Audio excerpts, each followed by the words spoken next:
निर्वाचित हुई हूँ।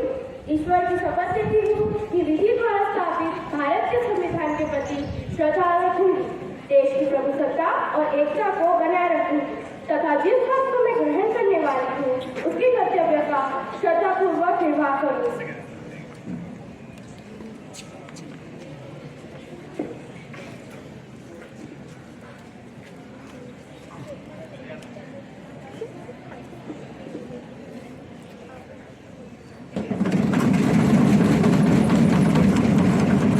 Miss Bhaveshri ji,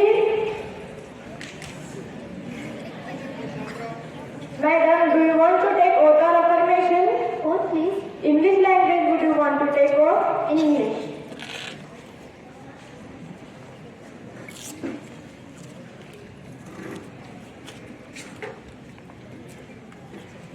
I, Bhaveshri, having been elected as a member of this parliament from Nagpur constituency, do swear in the name of God that I will bear the true faith and allegiance of the Constitution as per the law established, that I will uphold the sovereignty and integrity of India, that I will faithfully discharge the duties on account which I am about to enter.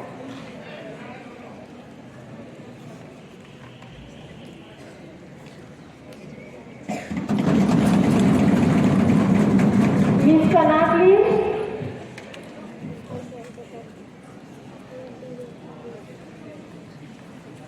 Madam, do you want to take oath or affirmation? Oath, please. In which language would you want to take oath? In Marathi, please.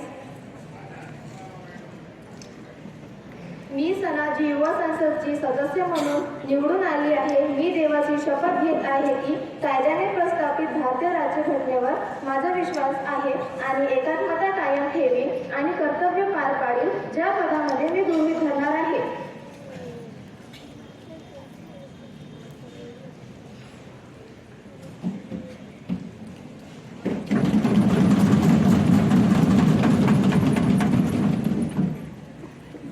Honorable member, it's my sad duty to inform you the household demise of our former colleague Sri Jagdish. Sri Jagdish was a true scholar and an active social worker. He worked in rural areas, devoting his time and energy for the welfare of agricultural laborers and upliftment of backward classes and downtrodden. He was the Masiha of the poor and ever parliamentary effective orator. He took keen interest in processing of the house. He was passed away on 23 June 2022 at the age of 57 years.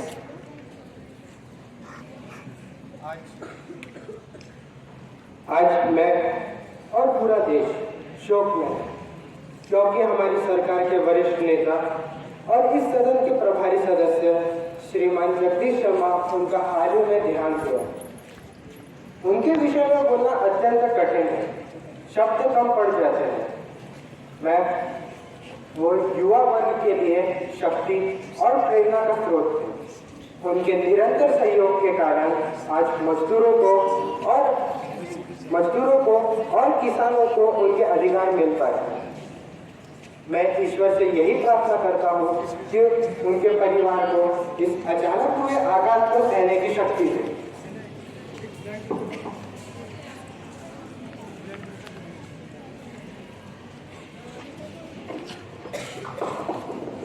माननीय अध्यक्ष महोदय, मुझे जानकर आश्चर्य हुआ कि श्री जगदीश शर्मा नहीं है। वो वर्कर्स ट्रेड यूनियन के अध्यक्ष थे और समाज के गरीब व कमजोर वर्गों के उत्थान के लिए सक्रिय सदस्य थे। उन्होंने गरीब वर्गों के लिए अथक कार्य किए और कई देशों की यात्रा की।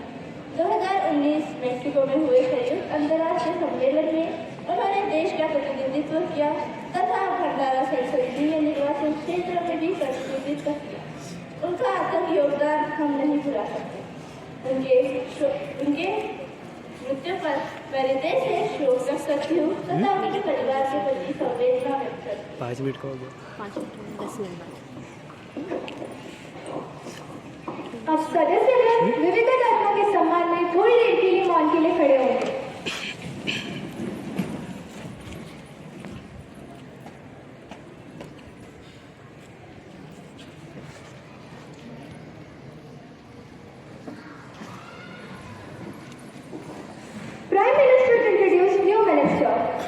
Miss Honorable Ma'am, I I take pleasure to you and through you to the House in introducing my colleagues and the new Minister, Ms. Sakshi, Minister of Communication and Information Technology.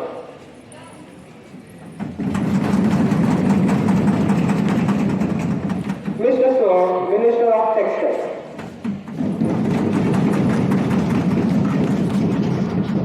Now question hour start. Question number 101. Miss Kona, please.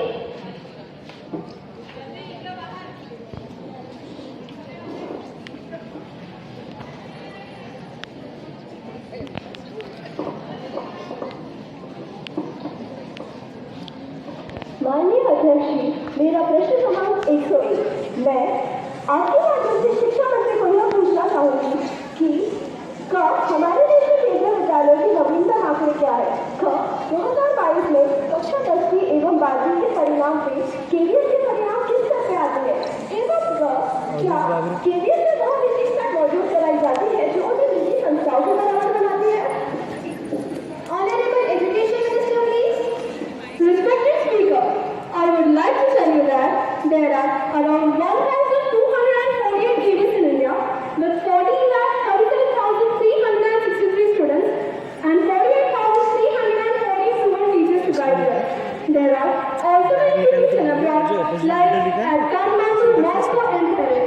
According to recent research, the academic result of class 10 for CBSE schools are about 82.44% and that is for KVs are about 95.64%. Similarly, the academic results of class 12 for CBSE schools are about 80.64% and that is for KVs are about 93.14%. Yes, I totally believe that teachers present in KV makes them apart from private institutions as competitive spirit is an actual part of all. At the end of the answer, I just want to say that Bharat का स्वर्णिम गौरव केंद्रीय विद्यालय दिलाएगा। Supplementary question, Ms. Janvi, please.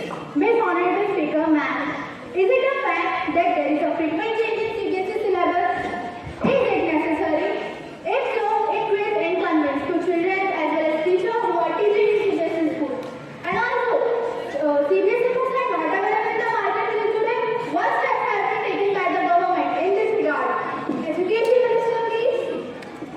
श्रीमान अध्यक्ष, हाँ, मैं मानती हूँ कि अक्सर सीबीएसई की किताबों में निरंतर परिवर्तन होते हैं, पर वास्तव में यह छात्रों के लिए बहुत जरूरी है ताकि वे समाज में नवीनतम विकासों से अवगत कर सकें। साथ ही साथ यह उन्हें साइंस एंड टेक्नोलॉजी से और परिचित करवाता है। यह परिवर्तन किसी भी तरह की असुविधा नहीं देता है क्योंकि इसे पहले ही बैच में लागू किया गया है। हमारी सरकार यह सब बच्चों की भलाई के लिए तो कर रही है। हालांकि हाँ, मैं मानती हूँ कि पाठ्य पुस्तकें बाजारों में उपलब्ध नहीं है, लेकिन एनसीईआरटी ने अपनी ऑफिशियल वेबसाइट www.ncert.nic.in में डाला है जिससे कि सारे छात्र अपने सिलेबस डाउनलोड कर पाए। श्रीमान अध्यक्ष महोदय, मेरी यहाँ कोशिश रहेगी कि इन पुस्तकों को विद्यालयों में पहुँचा दिया जाए एवं उनकी छपाई तेजी से की जाए। जानवी प्लीज। माननीय अध्यक्ष महोदया जी, अभी मैं आपके द्वारा शिक्षा मंत्री जी से पूछना चाहूंगी कि अभी उनके दिए गए उत्तर में बताया गया कि पुस्तकों को ऑनलाइन उपलब्ध कराया जाएगा, लेकिन मैं सदन के साथ इस और आकर्षित करते हुए कहना चाहती हूँ कि जो बच्चे निर्धन हैं, जिनके पास मोबाइल फोन नहीं है, वे क्या करेंगे? Education minister please. अध्यक्ष महोदया, हमने गरीब बच्चों के लिए आपातकालीन स्थितियों के लिए विद्यालयों में पुस्तकें पहुंचा दिए गए हैं क्योंकि जब पढ़ेगा इंडिया तभी तो बढ़ेगा India. Next supplementary question, Shweta please. माननीय अध्यक्ष महोदय जी, मैं आपके माध्यम से शिक्षा मंत्री जी को पूछना चाहूंगी कि केवी के द्वारा पहली कक्षा में दाखिला प्रक्रिया के अंतर्गत आयु सीमा 5 से 6 वर्ष बढ़ाकर 6 से 7 कर दी गई। इसे पूर्व सूचित नहीं किया गया जिससे सभी अभिभावकों को बहुत परेशानी झेलनी पड़ी है। सरकार इसके लिए क्या कर रही है? Honourable education minister please. आदरणीय अध्यक्ष, मैं आदरणीय श्रद्धा के भावों का सम्मान करती हूँ और नई शिक्षा नीति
स्वास्थ्य सुविधाओं में कमी की क्या वजह से ऐसा है? ख, यदि हाँ तो सरकार इस संबंध में क्या कदम उठा रही है? Honourable health minister please. आदरणीय अध्यक्ष महोदय जी, हमारी सरकार इस संबंध में अत्यधिक जागरूक है। दूसरे विकसित देशों की तुलना करें, अगर हम दूसरे विकसित देशों की तुलना करें तो हमारे देश में शिशु मृत्यु दर थोड़ी सी अधिक है, मैं मानती हूँ। परंतु यदि हम भारत में पिछले वर्षों से तुलना करें तो शिशु मृत्यु दर कम हो गई है और हमारे सरकार के समय ये कम हो गई है। पहले जहाँ 1000 बच्चों के जन्म पर 37 बच्चों की मृत्यु हो जाती थी, अभी केवल 28 बच्चों की ही मृत्यु होती है। और यह सब निम्न योजनाओं के तहत हुआ है। क्रमांक 1 जननी सुरक्षा योजना, क्रमांक 2 जननी शिशु सुरक्षा कार्यक्रम, क्रमांक 3 सुरक्षित मातृत्व आश्वासन, क्रमांक 4 प्रधानमंत्री सुरक्षित मातृत्व योजना, क्रमांक 5 मातृत्व और शिशु स्वास्थ्य योजना, क्रमांक 6 मासिक गांव स्वास्थ्य, स्वच्छता और पोषण दिवस इत्यादि। और जल्द ही शिशु मृत्यु दर हम शून्य कर देंगे। Supplementary question mister Soha please. आदरणीय अध्यक्ष महोदया जी, क्या आपको नहीं लगता कि शिशु टीकाकरण की सुविधा भारतवर्ष में अपर्याप्त है? कृपया इस पे स्पष्टीकरण दें। Minister of health please. आदरणीय अध्यक्ष महोदया जी, प्रधानमंत्री जी ने हाल ही में मिशन इंद्रधनुष शुरू किया है। जैसे इंद्रधनुष में 7 रंग होते हैं, उसी प्रकार इस मिशन में 7 बीमारियों से बचाव हेतु शिशुओं का टीकाकरण किया जाएगा।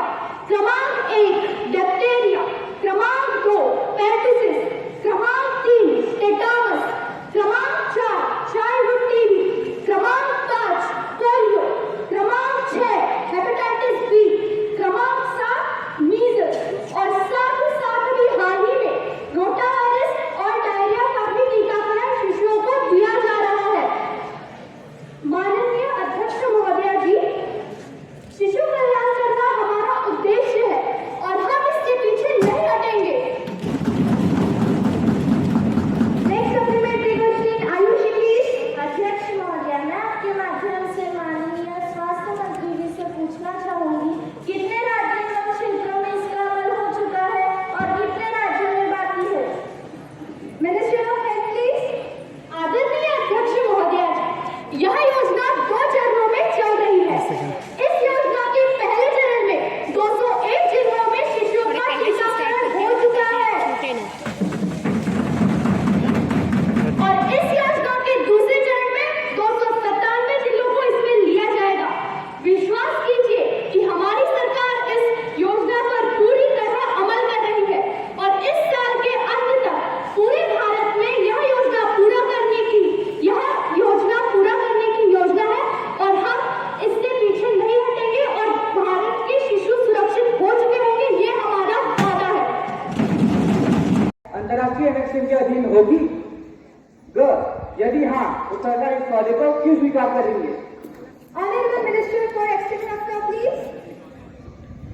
Yes, Honorable Speaker. Yes, Honorable.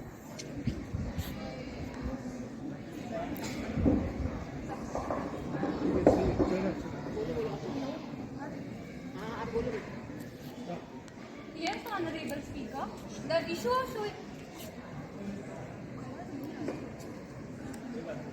Yes, Honorable Speaker. I agree that under the deal, India has separated its civilian and nuclear energy programs over the next 8 years. But in return, we will receive US civilian nuclear enterprises and nuclear fuel to help us meet the ambitious goal of growth in our program. Further, military facilities would remain undetected by the international community. Here I want it clear to the opposition that the Indian Nuclear Scientific Commission chairman has expressed his satisfaction with the agreement. Supplementary question, Mr. Sawant, please. Respected Speaker, I would like to ask the question to External Affairs Minister that China has been showing Arunachal Pradesh as geostrategic national map is very objectionable and is fronted a large amount of natural resources. What is the progress being in this matter back to your assembly, sir? Minister of External Affairs, please. Yes, Honorable Speaker. The issue of showing a large part of Arunachal Pradesh in its map by China and encroaching in upstream China region and also in the northern Kashmir is not new. China never gave up its claim on these regions even after the war in 1962 and other agreements. But recently, China's view has become a little positive. Both India and China have agreed to reopen the Nathula Pass after 4 decades to promote bilateral trade. In addition to this, China has now favored into a US nuclear deal. All these steps will definitely help in improving our relation with China. Question number 105, Prathamesh, please. अध्यक्ष महोदय, हम चीन की विस्तारवादी नीति से परिचित हैं। चीन का लद्दाख एवं गलवान घाटी में हस्तक्षेप लगातार बढ़ता जा रहा है।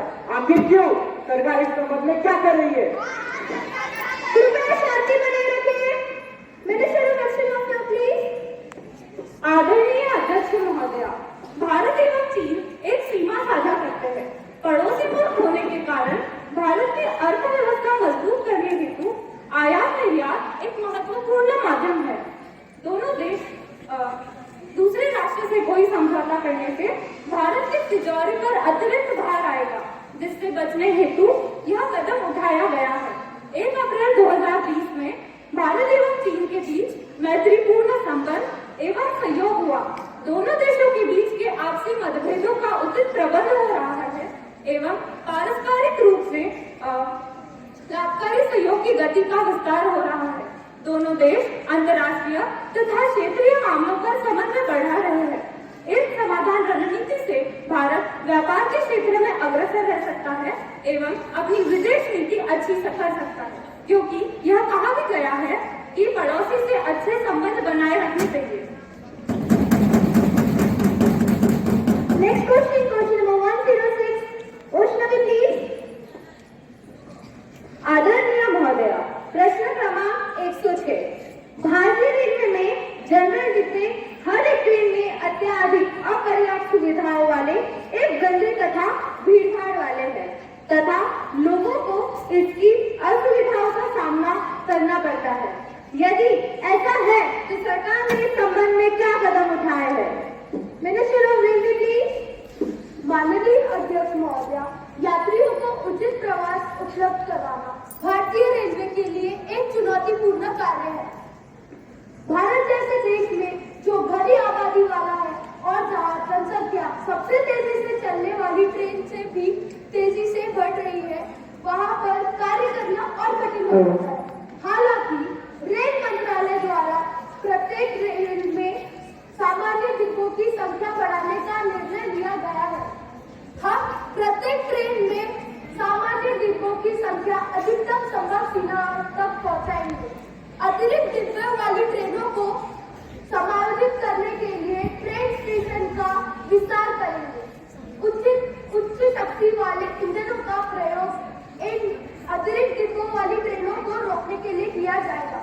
इससे यात्रियों को अधिक संख्या में समायोजित करने में काफी मदद मिलेगी और साथ ही यात्रियों को आरामदायक एवं सुरक्षित यात्रा करने में भी मदद मिलेगी।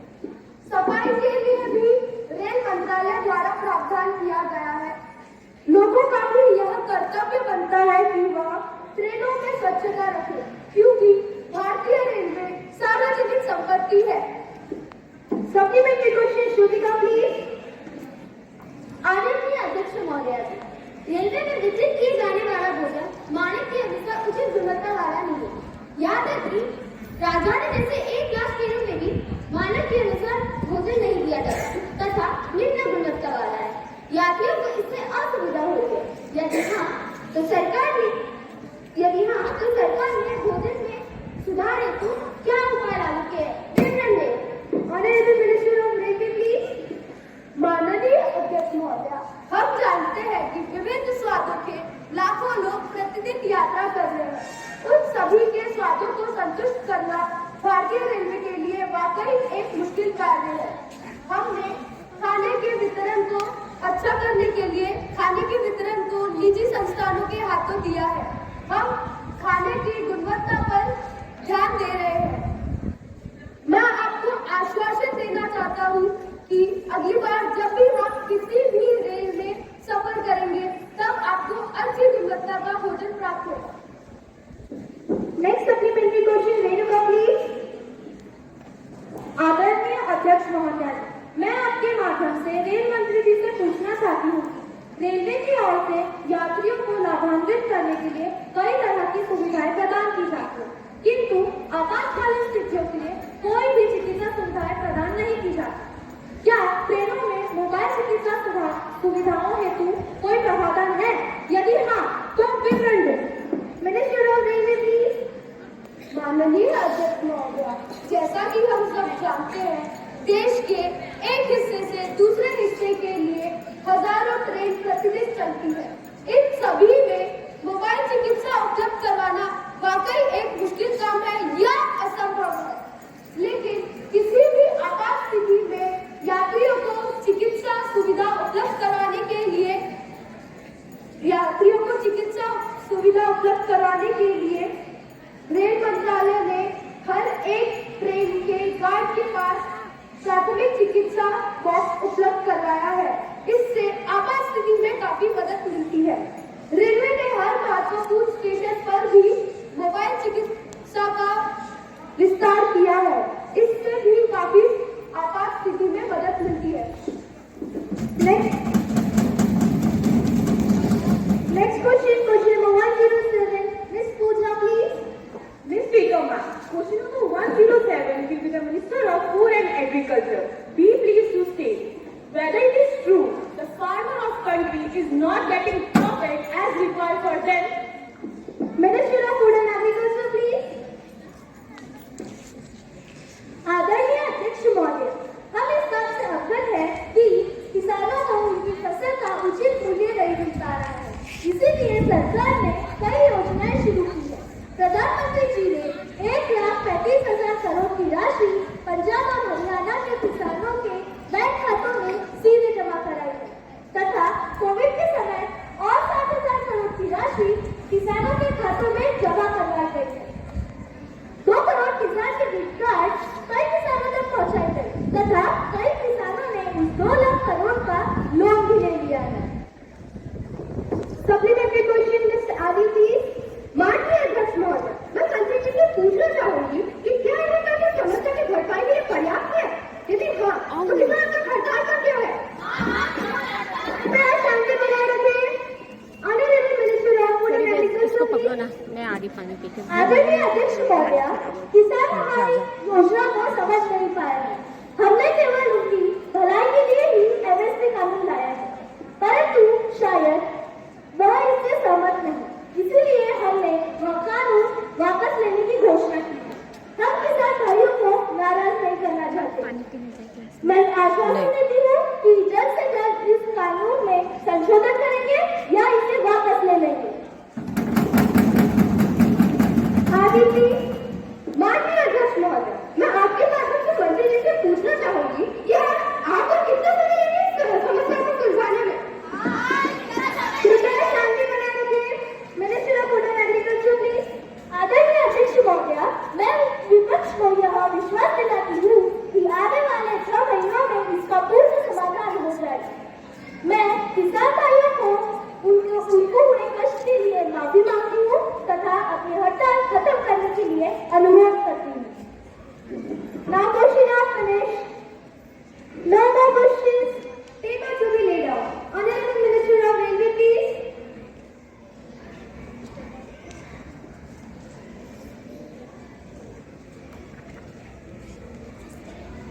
Ma'am, I beg to lay down the table of following notifications under subsection 1 of section 30 of Indian Railways and Regulation Act 2019. Reviewed by the government for provision of year 2022 to 23 for construction of Vande Bharat Express, semi-high-speed train, bullet train, Tejas Express, Humsafar train and Kisan Food. Annual report for provision of budget of year 2022 to 23 for construction of Nanded Nagpur railway line along with audited accounts and comments of controller and auditor general thereon. Honorable Minister of Urban and Development, please.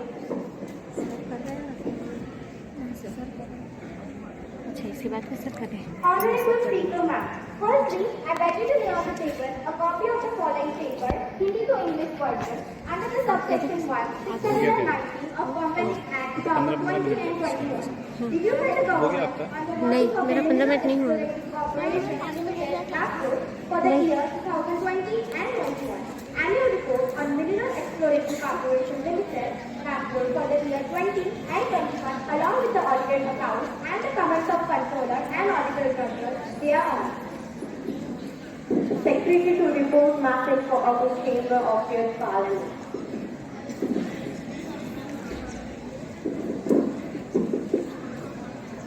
Ma'am, I have to report the following message received from Secretary of Upper Chamber from Youth Parliament in accordance with provision of rules and procedure with Upper House of Youth Parliament. I am directed to enclose a copy of Prevention Bill Terrorism 2022 which has been passed by Upper Chamber at its sitting held in 2022.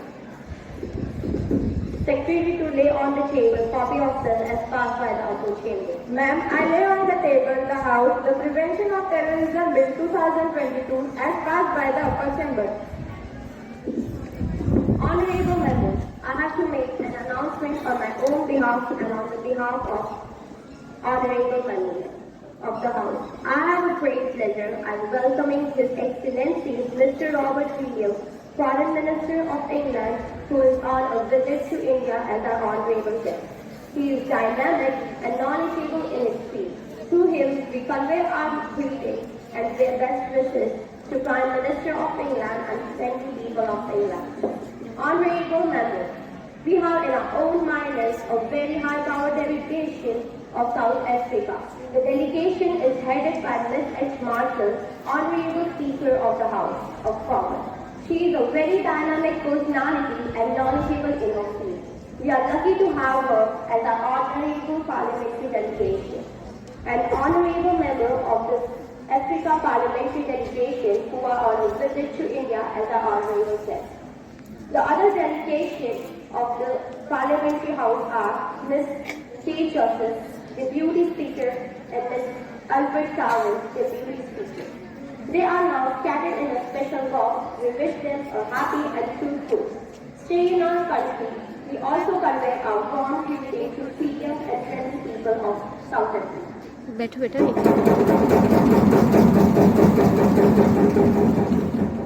Calling attention. Mr. Neeraj, please. अध्यक्ष महोदय, मैं सदन का ध्यान बिहार के टीशन बाढ़ की ओर आकर्षित करना चाहता हूँ। महोदय, बिहार में 20 से अधिक जिले बाढ़ की चपेट में आए हैं, जहाँ भी देखो जल ही जल दिखाई देता है। 180 से ज्यादा लोगों की मौत हो गई है, 2400 लोगों से ज्यादा लापता हो गए हैं। कच्चे मकान तो बाढ़ की पेट चढ़ रहे हैं, पक्के मकानों की छत पर चढ़कर लोग सहायता मांग रहे हैं। क्या सरकार उनकी भी मर्जी का इंतजार कर रही है?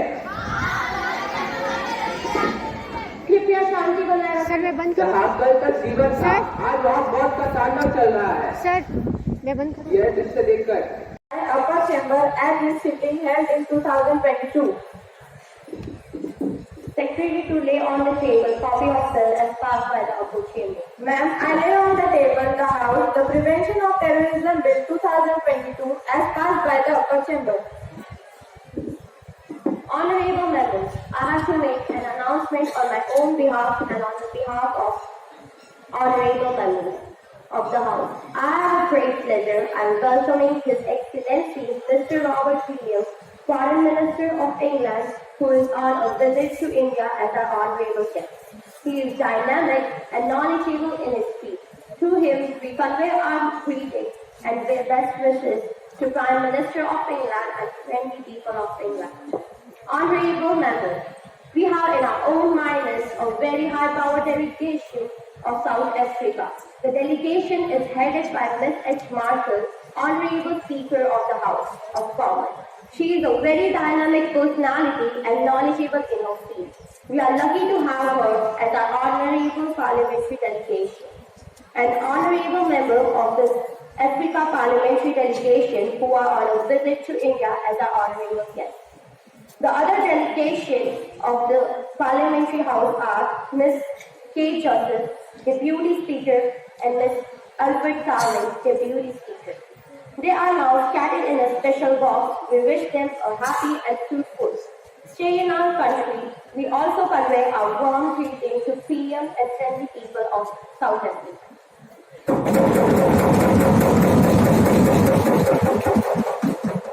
Calling attention. Mr. Neeraj, please. अध्यक्ष महोदय, मैं सदन का ध्यान बिहार के एडिशन बाढ़ की ओर आकर्षित करना चाहता हूँ। महोदय, बिहार में 20 से अधिक जिले बाढ़ की चपेट में आए हैं। जहाँ भी देखो जल ही जल दिखाई देता है।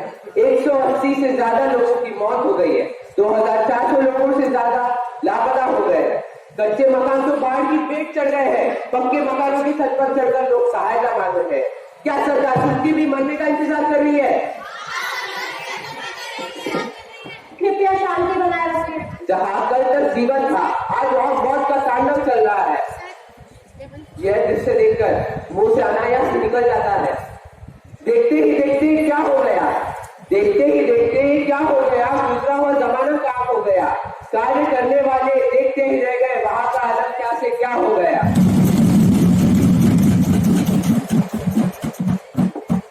Honorable Minister of Environment, I have noted all the points and issues with regard, and I will discuss later.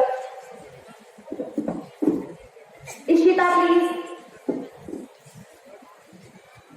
आदरणीय अध्यक्ष महोदया जी, बिहार में स्थिति का जायजा लेने कोई नहीं आया। सरकार इस स्थिति को बड़े ही हल्के में ले रही है। सरकार मरने वालों की संख्या दिन पर दिन बढ़ती जा रही है। सरकार इन आंकड़ों को छुपाने का भी प्रयत्न कर रही है। कृपया शांति बनाए रखें। जैसे कि मेरे मित्र ने बताया, 180 लोगों की जान जा चुकी है और 2400 लोग लापता है। कि इनमें से कितने जिंदा है, इनमें अभी तक पता नहीं चल पाया। इस समय में सर्वप्रथम ध्यान नहीं किया गया तो इसके गंभीर परिणाम हो सकते हैं। हर तरफ लाशें ही लाशें तैर रही है। महोदया, स्थिति को जल्दी ही नहीं रोका गया तो किसी महामारी के फैलने का खतरा है। सरकार इतनी असंवेदनशील कैसे हो सकती है? सरकार को इस पर कोई कार्यवाही करनी चाहिए और महामारी को रोकने का प्रयत्न करना चाहिए।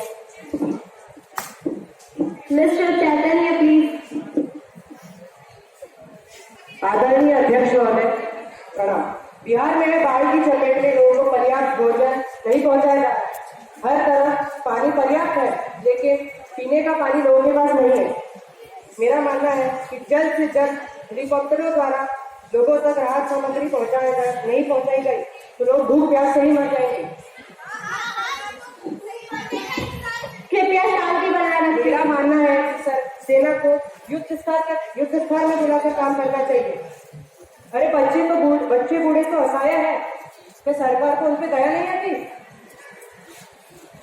बच्चे और बूढ़ों को सबसे पहले बाहर निकालने की व्यवस्था करनी चाहिए, नहीं तो आगे चलकर दशा और भी भयावह हो सकती है। कुछ स्वयंसेवी संस्थाएं तो सरकार से पहले ही जाकर वहां पर सुख सुविधाएं पहुंचा चुकी है। हमारी कुछ पार्टी के भी सदस्य भी वहां पर जाकर सरकार से पहले काम कर चुके हैं। क्या सरकार यहाँ पे जरा भी ध्यान नहीं दे सकती?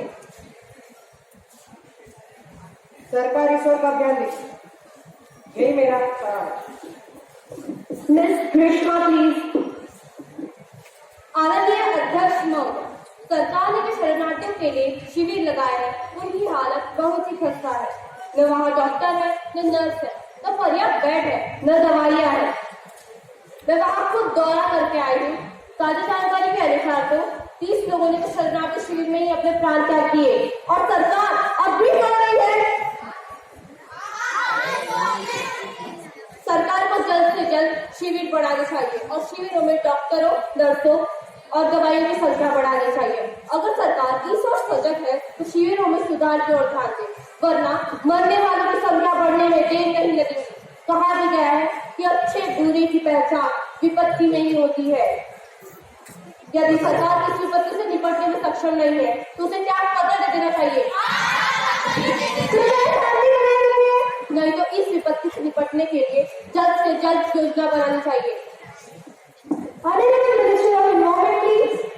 मैं अपने सभी सदन के सदस्यों का धन्यवाद करती हूँ जिन्होंने बिहार की बात की ओर ध्यान आकर्षित किया है। अध्यक्ष महोदया, हमारी सरकार पूर्ण रूप से इस कार्य में लगी है। सेना को बुलाया गया है, युद्धस्तर पर बचाव कार्य जारी है। हेलीकॉप्टर तथा नाव द्वारा लोगों को बाहर निकाला जा रहा है। चिकित्सा के शिविर जगह जगह लगाए गए हैं जहाँ पूर्ण रूप से सुविधा उपलब्ध की है। डॉक्टर, नर्स, बेड पर दवाइयाँ सभी को उपलब्ध करवाई जा रही है। इसके अतिरिक्त 1 लाख कैश हर बार पीड़ित परिवार को दिया जा रहा है। जिन लोगों को बार बार स्थान से निकलना मुश्किल हो रहा है उन लोगों को भोजन की रसद पहुंचाई जा रही है। हमारी सरकार इस स्थिति से निपटने में सक्षम है और सरकार जल्द ही पूर्ण जल जीवन स्थापित कर देगी। Now let us take a look next taking over by the China and Development. The question is to grant left to the Ministry of China and Development to introduce Gulf Year Bill 2020. हंसते हुए आम पर कह सकती हो, तुम हंसते हुए आम पर कह सकती हो, तुम चांद से आगे भी निकल सकती हो। यदि ठीक तरह से शक्ति का प्रयोग करो, तो तुम समय की धारा को बदल सकती हो। इन पंक्तियों के साथ मैं इस विधेयक का समर्थन करती हूँ।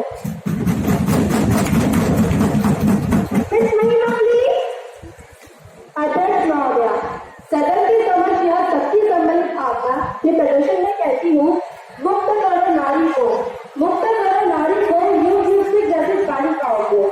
हाँ, मैं इस बात से सहमत हूँ और हाल ही में हुई कुछ घटनाओं के बाद ही सरकार इस विधेयक को लाने के लिए विवश हुई है। लेकिन महोदया, जो विधेयक सरकार के सामने लाया गया है उसमें काफी खामियां हैं और वे महिला संगठनों को सुझाव देने की दरअसल से दिए हैं। उनके परामर्श के बिना ही इस विधेयक को बनाया गया है, बल्कि वे क्षेत्र में काफी कार्य कर चुकी है। यदि इस विधेयक को पूरी तरह लागू करना है तो काम में सर्वप्रथम संगठन बनाकर बालिका कल्याण की पहल करनी होगी। एक सतर्कता समिति बनानी होगी जिसमें सामाजिक कार्यकर्ता, ग्राम सेवक तथा अध्यापकों को इस समिति का सदस्य बनाना होगा। इस समिति के लिए जिला स्तर पर भी पहल करनी होगी। इसलिए करो तो ऐसा कि जमाना देखा करे, और करो तो ऐसा कि साथ जमाना चला करे।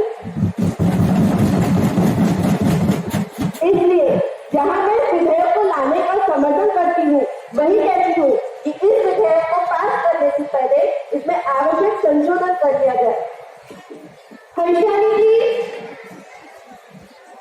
अध्यक्ष महोदया, मैं इस विधेयक का समर्थन करती हूँ। हाल ही में संचार माध्यमों से प्रकाश में आई कन्याभरण हत्या की पूरी देश में निंदा की। सरकार ने इसे पूरी गंभीरता से लिया है और एक कानून बनाने का संकल्प किया है। एक विधेयक लाया गया है जो सरकार की बुराइयों से लड़ने के निश्चय का प्रतीक है, जिससे देश इस प्रकार की बुराइयों से मुक्त हो सके। इसलिए जो इस विधेयक ने दल का प्रावधान किया है वो बिल्कुल उचित है, क्योंकि ये तो 100% हत्या है। यदि पशु बलि को मानव मृत्यु के खिलाफ कहते हैं तो आप इसे क्या कहेंगे? ये किसी मानव बलि से कम नहीं। इसीलिए कहा गया है, कहती है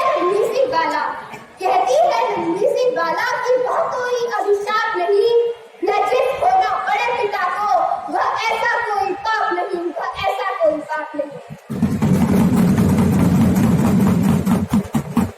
साथ ही साथ हम इसे तभी रोक सकते हैं अगर बालिकाओं को शिक्षित कर दिया जाए, क्योंकि कानून केवल एक इंजेक्शन है और शिक्षा उसकी निरोधक दवा है। इस विधेयक ने बालिकाओं के संपूर्ण कल्याण पर बल दिया है। श्रीमती, हम जानते हैं कि यदि पूरे देश में बालिकाओं को शिक्षित कर दिया जाए तो देश सामाजिक बुराइयों और अंधविश्वासों से मुक्त हो जाएगा, क्योंकि अशिक्षा ही सामाजिक बुराइयों और अंधविश्वासों का मूल स्रोत है। आगे चलकर देश की महिला अच्छी नागरिक बनेगी और कहा भी गया है, अगर एक बालक को शिक्षा दी जाती है तो एक व्यक्ति शिक्षित होता है, परंतु एक बालिका को शिक्षा दी जाती है तो पूरा परिवार शिक्षित होता है, तो पूरा परिवार शिक्षित होता है। तो मैं इन्हीं शब्दों के साथ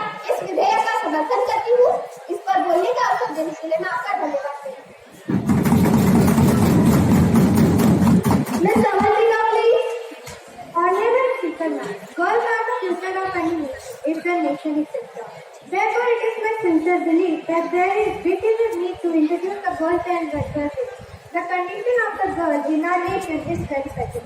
Also, due to increase in the technology of medical science, people get their figures determined whether it is a female or a male. As a part, it is a female due to the wrong mission that girls are burdened in the minds of rural inhabitants.